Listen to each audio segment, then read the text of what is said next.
In the final weeks of World War II in Europe, as the Third Reich collapsed under the combined weight of Allied advances from the west and Soviet advances from the east, General George S. Patton's Third Army encountered a situation that crystallized everything about Patton's character, his approach to warfare, and his understanding of military honor.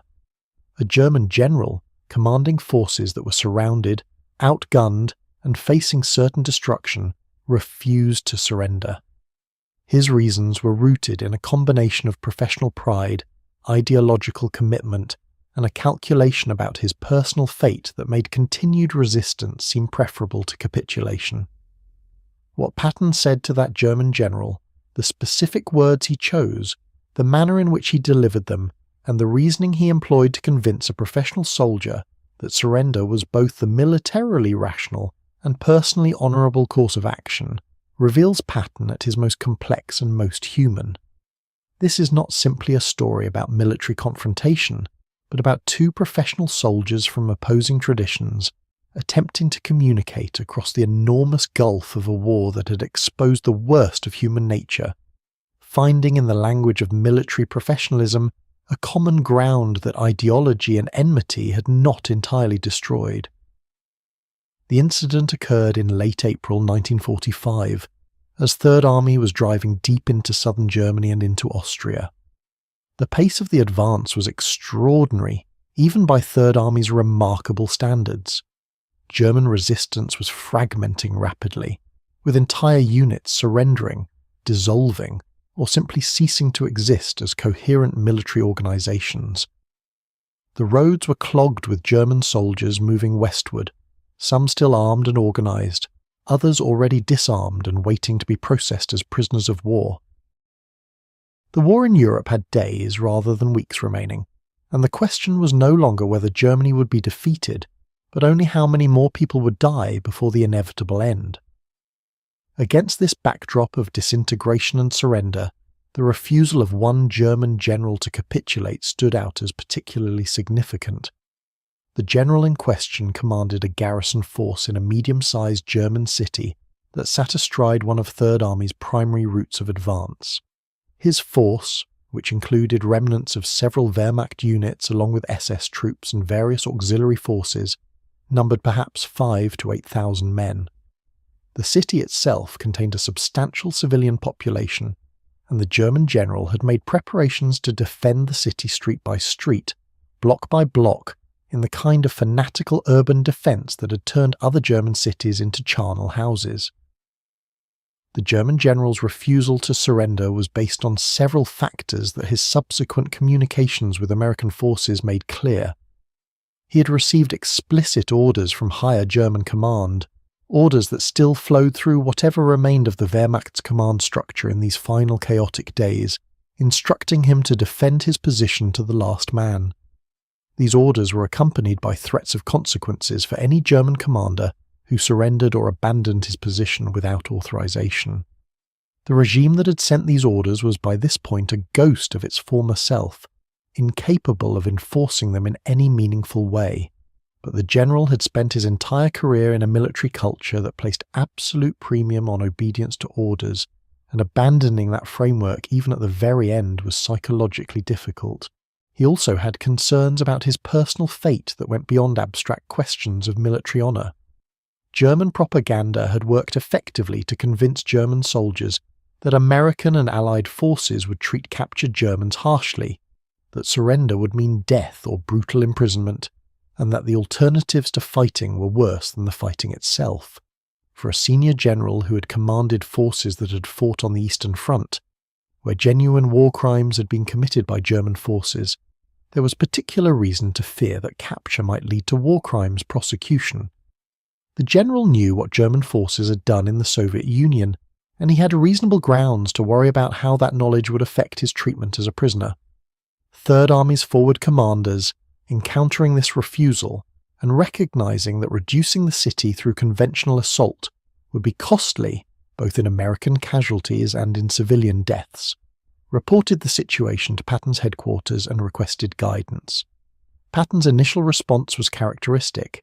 He ordered preparations for a full-scale assault on the city, while simultaneously authorizing his officers to attempt negotiations. He was not willing to wait indefinitely for a German general to make up his mind, but he also recognized that if the surrender could be achieved through negotiation, the results would be preferable for everyone concerned. The negotiation process began with exchanges through intermediaries, a pattern that had become familiar in the final weeks of the war, as German commanders sought ways to surrender that preserved some element of military dignity. American civil affairs officers, intelligence officers, and German-speaking soldiers served as go-betweens, carrying messages back and forth between the two headquarters. These initial exchanges established the broad outlines of the German general's position and the reasons for his refusal to surrender. They also allowed Patton to form a judgment about the character of the man he was dealing with, and about what arguments might be most effective in persuading him to change his position. From these preliminary communications, Patton learned that the German general was a career officer of the old school, someone who had served in the Reichswehr before the Nazi period, and who had professional values that predated and in some ways transcended the Nazi regime. He was not a committed Nazi ideologue, but rather a military professional who had served whatever government was in power in Germany, as officers in many countries did, without necessarily endorsing all of its policies or actions. He had concerns about German civilian casualties in the city he was defending, and had expressed in his communication some ambivalence about the destruction that continued resistance would cause. Patton decided to communicate directly with the German general rather than continuing to operate through intermediaries. He dictated a message that would be translated into German and delivered to the general's headquarters. This message was not merely a military ultimatum, though it contained that element, but rather a carefully constructed argument that engaged with the specific reasons the general had given for refusing to surrender, and that attempted to reframe the situation in terms that a professional soldier with the general's background and values might find persuasive. The message began with a direct and unambiguous military assessment. Patton wrote that the general situation was hopeless from a purely military standpoint. Third Army had overwhelming force available to destroy the defending garrison, and Patton made specific reference to the artillery, armoured forces and air support that were positioned to be brought to bear against the city. He noted that German forces no longer had any air cover, that the Luftwaffe had ceased to function as a meaningful combat force, and that the defending garrison would be fighting without any prospect of resupply, reinforcement or relief. This was not a bluff or an exaggeration, but an accurate assessment of the military situation, and Patton stated it plainly and without rhetorical embellishment. Having established the military reality of the situation, Patton then addressed what he had identified as the German general's most significant stated reason for refusing to surrender, his orders to defend the city. Patton wrote that he understood the obligations of military obedience, and that he respected the tradition of following orders that was central to military professionalism in all armies. But he argued that military obedience had limits, that no military tradition in any professional army required a commander to sacrifice his men's lives in a battle that could not be won, that served no military purpose, and that would contribute nothing to any outcome other than additional casualties on both sides. Patton referenced the Prussian and German military tradition specifically, demonstrating a knowledge of German military history and culture that was characteristic of his lifelong study of warfare. He cited the tradition of the Auftragstaktik, the German concept of mission-based tactics that gave commanders discretion in how they accomplished their missions, arguing that a German commander in the general situation had both the authority and the professional obligation to use his judgment about the best means of fulfilling his larger mission of serving Germany's interests. Patton argued that those interests were now best served not by further destruction, but by preserving the lives of German soldiers who would be needed to rebuild Germany after the war. This argument about Germany's future was central to Patton's message, and represented the most sophisticated element of his communication with the German general. Patton wrote that Germany would need its professional military officers after the war ended, that the reconstruction of Germany as a stable and peaceful society would require people with the organizational capabilities and leadership skills that military officers possessed. He argued that a German general who sacrificed himself and his command in a futile last stand would not be serving Germany's future, but destroying potential that Germany would desperately need. A German general who preserved his command, who brought his soldiers through the end of the war alive and capable of contributing to reconstruction, was serving Germany more effectively than one who led them to pointless deaths. Patton was careful in this part of his message to avoid making specific promises about the post-war future of Germany or about the treatment of German officers after the war. He did not guarantee that the general or his officers would face no legal consequences for their wartime service. He was too honest and too much a professional soldier to make promises he was not authorized to keep. But he did argue that surrendered German military personnel were being treated according to the Geneva Conventions, that American forces were not conducting the kind of reprisals that German propaganda had predicted, and that the general's concerns about the treatment of prisoners were based on false information. The message then addressed what Patton had identified as the underlying issue of military honour, the question of whether surrender under these circumstances was compatible with the general's self-understanding as a professional officer. Patton's argument on this point was direct and drew on his own understanding of what military honour actually required. He wrote that military honour was not about dying for a lost cause, or about blind obedience to orders that served no legitimate military purpose.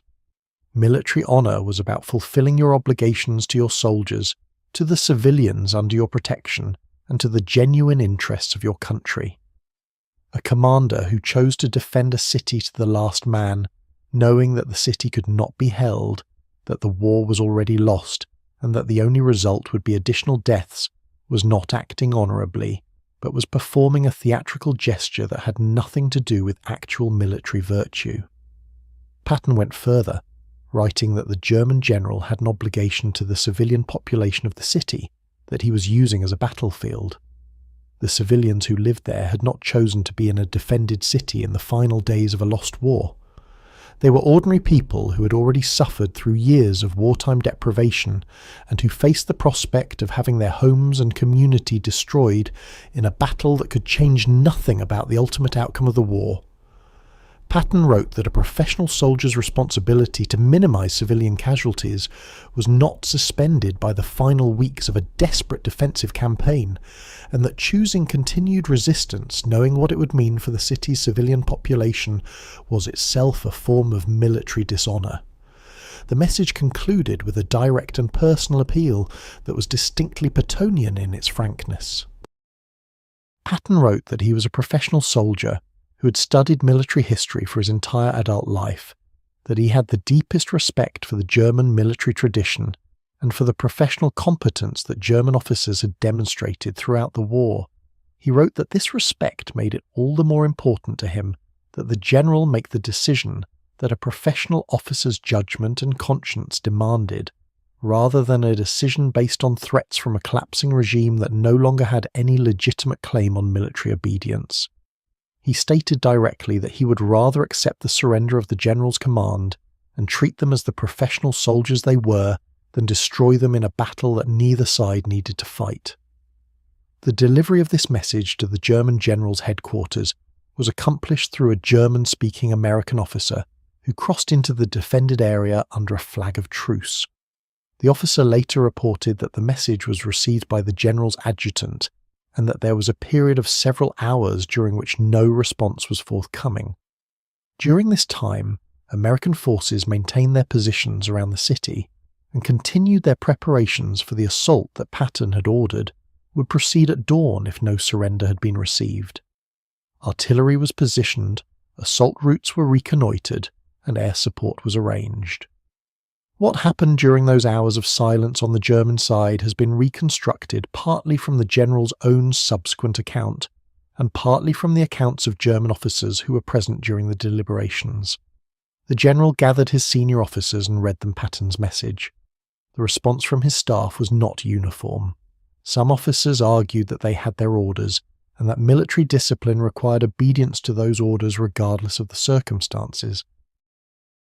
Others argued that Patton's message contained compelling points, that the military situation was indeed hopeless, and that the responsibility they bore to their soldiers and to the city's civilian population required them to consider surrender. The general himself spent time alone with Patton's message, reading it multiple times. He later said that what struck him most powerfully was not the military assessment, which he had already reached himself through his own analysis, but the argument about military honour.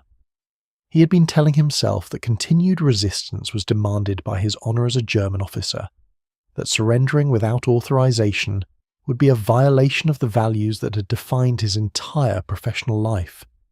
Patton's message directly challenged this self-understanding, arguing that those professional values, properly understood, actually demanded surrender rather than futile resistance. The general was also affected by the passage in Patton's message about civilian casualties. He had been walking through the city streets in the days before the American forces arrived, and he had seen the civilian population, the women and children and elderly who would be caught in the fighting if an assault on the city proceeded. He had told himself that defending the city was his duty, but confronted directly with the argument that this duty conflicted with his obligations to those civilians, he found the conflict more difficult to resolve than he had previously acknowledged to himself. After approximately 3 hours, the German general sent a response to Patton's headquarters. The response was not an immediate surrender, but rather a request for a personal meeting with Patton. The German general wrote that he had received and considered Patton's message, that he found aspects of its argument compelling, but that certain questions about the terms and conditions of any surrender needed to be addressed before he could make a final decision. He requested that the meeting take place at a neutral location between the lines, and that both commanders attend accompanied only by small staffs and interpreters. Patton's decision to accept this request for a personal meeting was itself significant. Other commanders in similar situations had declined personal meetings with German commanders who were delaying surrender, treating such requests as stalling tactics and proceeding directly to military action. Patton decided that the meeting was worth attending for several reasons. He believed, based on the tone of the German general's response, that the man was genuinely wrestling with the decision rather than simply trying to buy time. He recognized that his message had made some impact and that a direct personal conversation might accomplish what written communication had begun.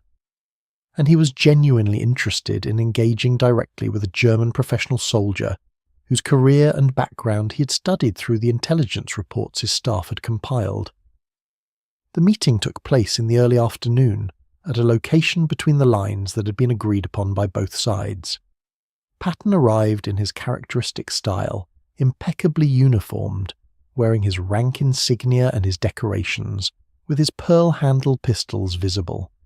He was accompanied by his chief interpreter, a German-American officer who could conduct simultaneous translation, and by 2 staff officers.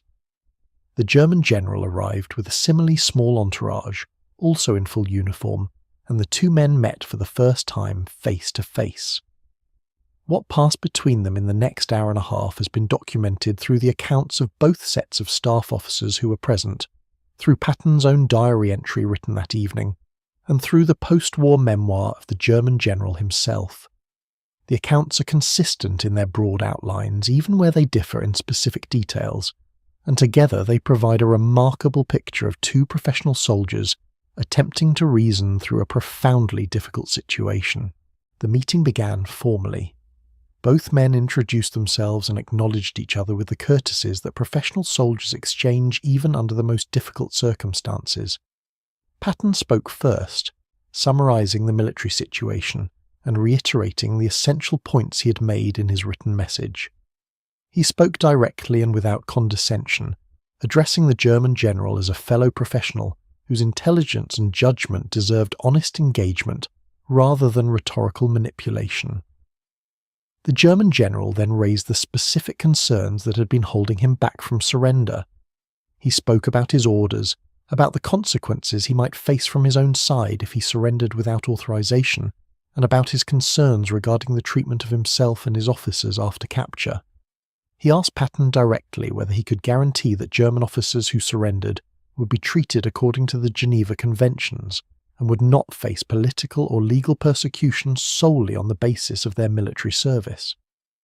Patton's response to this direct question was one of the most important things he said in the entire encounter. He told the German general that he could guarantee that surrendered German military personnel would be treated according to the Geneva Conventions, and that American forces would protect them from any reprisals by liberated populations or by other Allied forces. He stated clearly that the United States Army treated prisoners of war according to international law, and that this would apply to the general and his command. But Patton also said something that reflected his characteristic honesty, something that a less direct commander might have omitted in order to smooth the path to surrender. He told the German general that he could not and would not make promises about what would happen in the longer term, that questions of war crimes prosecution were above his authority to address, and that if the general or his officers had committed acts that violated the laws of war, those matters would need to be addressed through proper legal processes after the war. Patton said that he would not insult the general's intelligence by pretending that these questions did not exist, or that serving in the German military during this war carried no legal risks. This honesty, rather than undermining the case for surrender, actually strengthened it. The German general later wrote that Patton's willingness to acknowledge the difficult realities rather than making false promises was what finally convinced him that he was dealing with a man whose word could be trusted. An officer who promised everything and guaranteed outcomes beyond his authority to control would have been making obvious falsehoods. Patton's acknowledgement of the limits of his authority and his commitment to honesty within those limits created the foundation for a degree of trust that allowed the general to accept what Patton was offering. Patton then returned to the argument about military honour and the obligations of a professional commander, but this time in the direct personal engagement of a face-to-face conversation rather than in the more formal language of a written message. He spoke about his own understanding of what military honour required, drawing on examples from military history that both men, as students of warfare, would recognise. He talked about commanders throughout history who had made the judgment that continued resistance was no longer militarily justified and who had surrendered to preserve their men's lives, and he argued that these commanders were remembered not as cowards, but as officers who understood the true meaning of their responsibilities. Patton also spoke about the soldiers under the general's command, the young men in the garrison who would die if the assault on the city proceeded. He did not sentimentalize this argument or make it emotionally manipulative. He stated it as a military fact. Those soldiers would be killed. They would be killed in a battle that could not change the outcome of the war, and their deaths would accomplish nothing except to add additional numbers to the already incomprehensible death toll of the conflict. A commander who chose to lead them into that death was not fulfilling his obligations to them, but was sacrificing them for a concept of honour that had been emptied of its actual content. The German general listened to all of this carefully and asked several questions that probed specific aspects of Patton's argument. He asked about the treatment of SS troops under his command, knowing that American forces sometimes treated SS differently from regular Wehrmacht soldiers. He asked about the conditions in American prisoner of war camps and whether his soldiers would have adequate food, medical care and shelter. He asked about the possibility of early repatriation to Germany after the war ended. Patton answered each of these questions as honestly as he could. On the SS question, he was careful not to make promises he knew he could not keep, acknowledging that SS personnel might face different treatment, but stating that his forces would follow military law in processing all surrendering personnel. On camp conditions, he gave honest assessments based on his knowledge of how American POW facilities operated. On repatriation, he acknowledged that this was not within his authority to promise, but expressed his personal view that Germany would need its people back as quickly as possible for reconstruction. After more than an hour of direct conversation, the German general asked for a brief recess to consult with his officers. Patton agreed, and the two groups separated for approximately 20 minutes. When the meeting resumed, the German general announced that he had decided to surrender his command. He stated specific conditions that needed to be met, conditions that Patton examined carefully and accepted where they were compatible with American military requirements, refusing those that were not. The actual conditions the German general requested were relatively modest. he asked that his soldiers be allowed to march into captivity as organised military units rather than being processed as a disorganised mob, a request that Patton accepted as consistent with both military efficiency and basic dignity.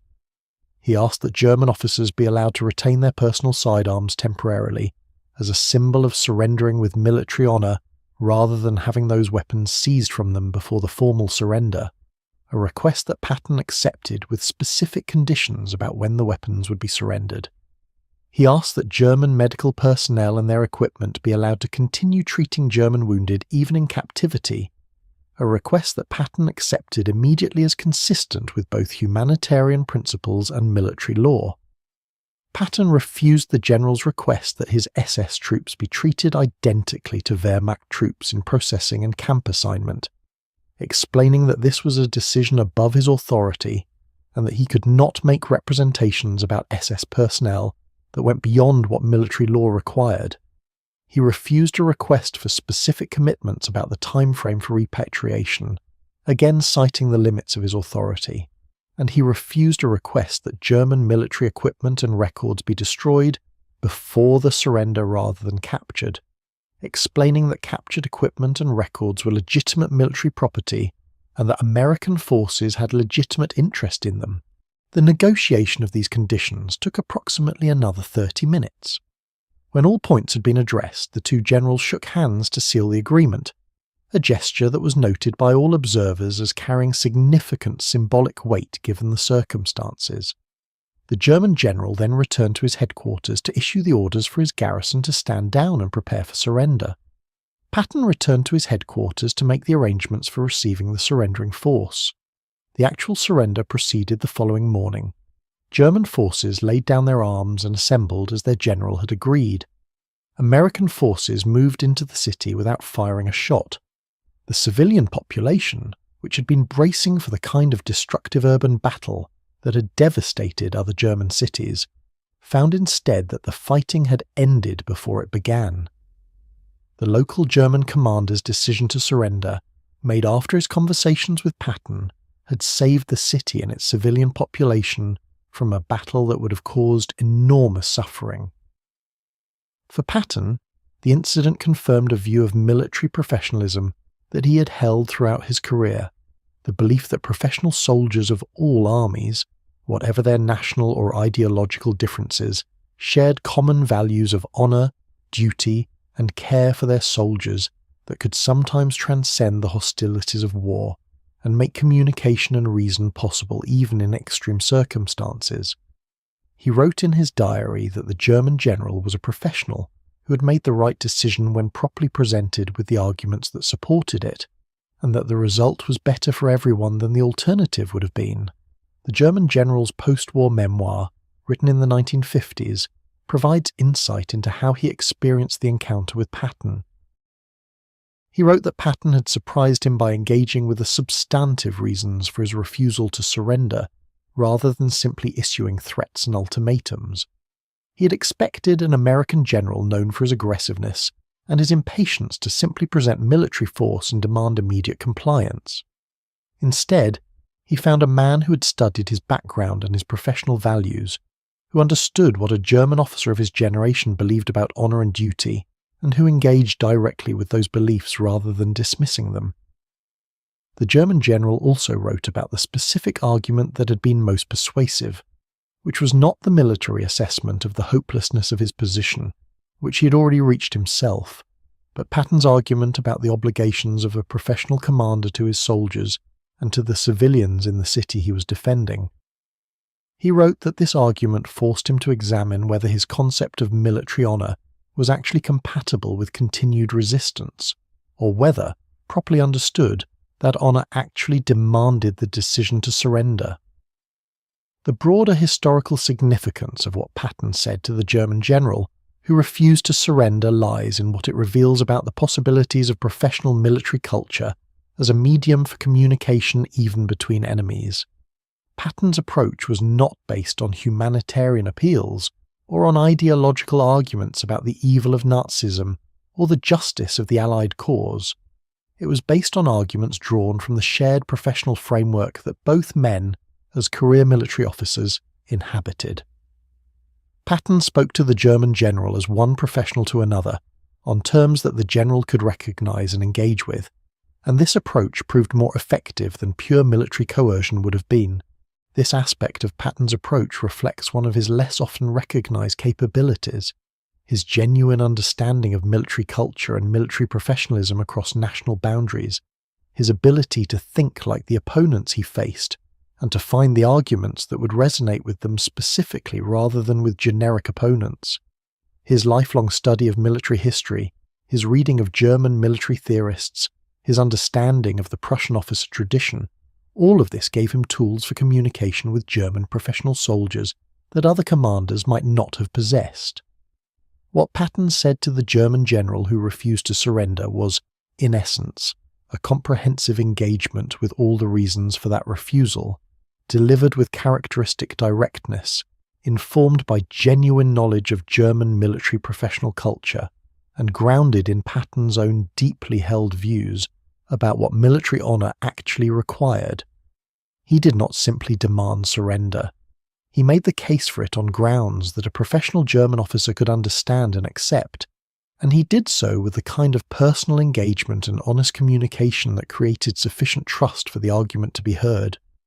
The city that might have been destroyed survived. The soldiers who might have died lived.